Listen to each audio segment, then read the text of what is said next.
Oriole, which is just a fancy word for a tree climbing animal. There she comes, speeding like a bullet. I'm running out of there. All right. Gracie. So some of you already kind of guessed what she is, but this is Gracie.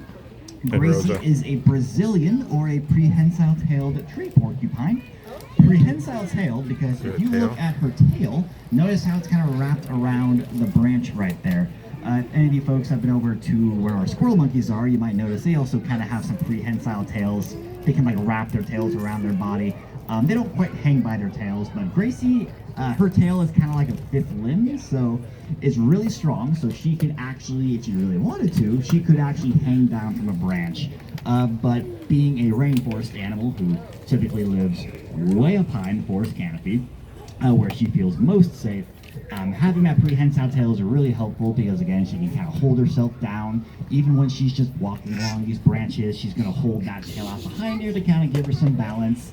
And if she were to take a tumble, which, you know, occasionally happens to tree climbing animals, she can catch herself, or if she needs to, like, lower herself down to another branch. So that tail is very helpful. Probably the most obvious thing about Gracie being a porcupine, she is covered in quills. Okay, we always got to ask this question. Do you think porcupines can shoot quills out? No. Oh, wow, mixed answers. Okay. All right, we're going to try it right now. Okay, 3, 2, no, okay. So they do not shoot their quills. That would be absolutely terrifying, and Rosa would not be standing that close if she could. Quills are actually a highly specialized hair. So if you imagine the hair on your head just being covered in quills, kind of a similar concept. They are hollow, so they're very lightweight. It's the most boopable nose at the zoo. If Gracie were to feel threatened or something were to have spooked her, she could actually flare those quills up. Kind of like if you think about any time you were to get goosebumps. I know it's been pretty cold lately. You get goosebumps on your hair, and your hairs on your body, and your hairs kind of like stand up a bit. It's very similar muscles that allow those quills to actually stand up. So when she flares out her quills, makes her look bigger, a little more intimidating. If there's like a potential predator, again, we're thinking like South America, so think of like a jaguar, maybe an ocelot.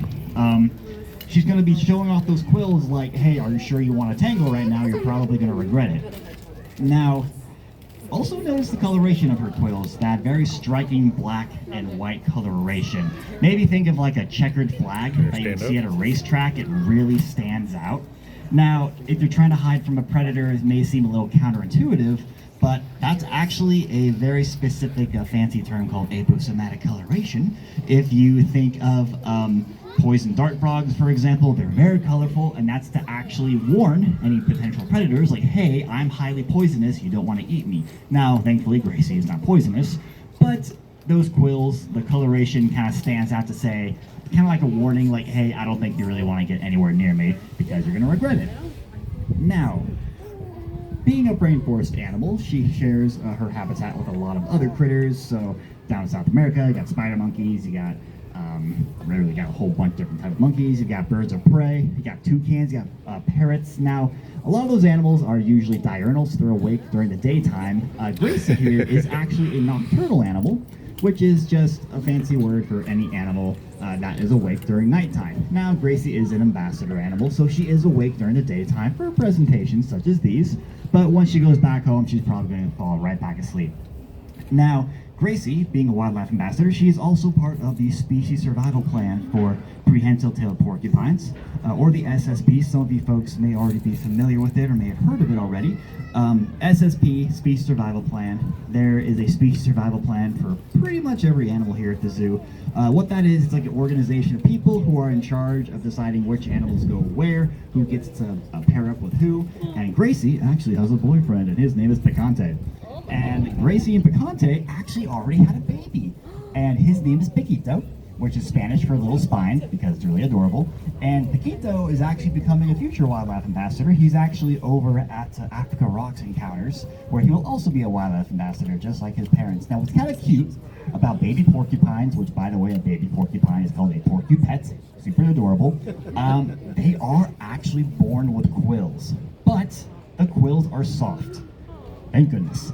So, as soon as the baby porcupet is born, within about an hour, those quills are going to start to harden up, and eventually they'll be tough and he'll be able to protect himself.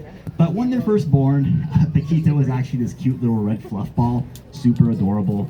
But as he got older, he kind of lost those hairs and those quills came in, and now if you were to look at him today, he's just covered in quills, kind of like your typical porcupine would. Now, what's kind of cool about Gracie, she's actually a type of rodent. If you think rodents are gross, you're missing out because rodents are actually really cool. If you manage to get close enough and see her mouth, you might notice she's got these bright orange buck teeth. Think of like a mouse, think of like a rat, even like a beaver. Really all rodents have those buck teeth. And because those teeth are going to constantly be growing throughout their life, they always have to be chewing on things. What Rosa is feeding Gracie right now is an assortment of vegetables like corns, one of her favorites, peas. She gets a special rodent chow. She also gets a special primate chow, which can also be fed to rodents. She gets various fruits. But out in the wild, these porcupines would probably be eating like fruits and some leaf matter, but they really like bark, so they won't just eat like the hard outer part of the bark. They will actually eat what's underneath the bark, the cambium, which is like the nutrient-rich part of the bark that's younger and still growing. That's what they really like. So they'll actually strip that bark back and chew down on that cambium. But again, having those kind of strong buck teeth, is going to really help her kind of chew down on that. I also got to bring up the big squishy nose that she has. It is very soft and squishy, and that's because she has a very good sense of smell. So, being a nocturnal animal, I don't know how many folks have like gotten up in the middle of the night, maybe you went to go get a drink of water, go use the restroom, and you don't bother turning your lights on. It's really hard to see, and you might bump into a few things. I mean, she's nocturnal, her vision isn't the best, to be honest, and again, kind of hard to see at nighttime, but that sense of smell is really going to help her get around. She's got a pretty good sense of hearing as well, so that sense of smell is going to help her find other porcupines, it will help her find food, it'll also help her detecting predators that might be in the area that could potentially be a threat to her. So that little snoot of hers is very handy. She's also got those whiskers that you see on not just rodents, but also cats and dogs. And being a smaller animal, she's a large rodent, but being a smaller animal kind of helps her kind of feel what's around her immediate surroundings. Now, I can keep going on and on about Gracie here, but does anybody have any questions? Yes, sir. Are they a really clean animal that has no smell, or how do you describe them? Are they a clean animal, or do they smell? No offense, Gracie, they smell like body odor. I put on deodorant this morning, I promise, so did Rosa. So they actually do smell pretty strong, and again, that's kind of a defense mechanism for themselves. It obviously doesn't bother them, but if you're a potential predator, I don't think you will want to eat something that smells like body odor and is covered in quills. Really not worth the effort, so that actually does come in handy despite it being rather unpleasant. Question back there? Does anybody hunt them? Does anybody hunt them? You know, I don't know any specific groups of people, but I know there are some native groups, including the North American porcupines that you can find. I believe they actually... I meant like animals. Does any other animal hunt them? Oh, I'm sorry. So any other animals, so... I think that was intentional. Actually, now even though she's covered in quills, she doesn't have any on her belly, so that's kind of like her vulnerable spot. I don't think most animals in South Central America would really bother, except if it was like maybe a young porcupine because they're small, they're vulnerable. I know with North American porcupines, there is one animal that will hunt them. It's called a fisher. It's kind of like this large badger-looking thing, and they actually know to flip the porcupine over and to go for the underbelly. So they've kind of like figured that out. For these guys, maybe not as easy, again, because they live so high up in the trees, might be hard for most animals to get to them. Let's see, how about you in the green shirt? What's your question? How long can they live? So Gracie's actually only 3 years old, but she is fully grown. In the wild, maybe like teenage years. Under human care, maybe like their late 20s at the oldest. And then, you got a question? Stupid phone. I'm sorry, what was the question? So if they didn't have any food or leaves or bark, what would they eat? That's a good question because that's kind of their main food source, but they will eat fruits. They may also eat, like I'm sure if they came across like an insect or something, and if like they were really low on food resources, they might go for that. But yeah, that's kind of limiting their resources, so kind of hard to say there. And then one question here, Mr. Pikachu. Well, What her favorite? fact about animals. Do I have a fact about animals? I got plenty of them. Random facts. Ooh. Oh, you're challenging me now. Oh boy.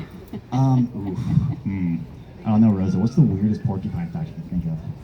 Her ankles can turn 180 degrees. Her ankles can turn 180 That's degrees. crazy. That's actually really good. And the reason being is that being a tree climbing animal, That's like this long. yeah, we can't really do that. That would be very painful. But she can do that quite easily because when she climbs up a tree, and if she needs to turn around, she can actually turn around 180 degrees and climb back down backwards. So, kind of cool how you can do that. Not all animals can do that, but there are quite a few tree climbing animals that are able to.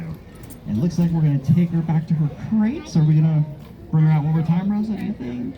I don't think so. Nope. Okay, we're gonna end it there. All right. She's Well, ready to go. Gracie's gonna head home. She's out of snacks. So, I just want to thank all of you for joining us today. I'm gonna hang out a little longer to answer any questions or drop more random weird animal facts. But thank you so much for joining us. We I hope have you a enjoy the question. rest of your day. Okay? I have a Take care. question.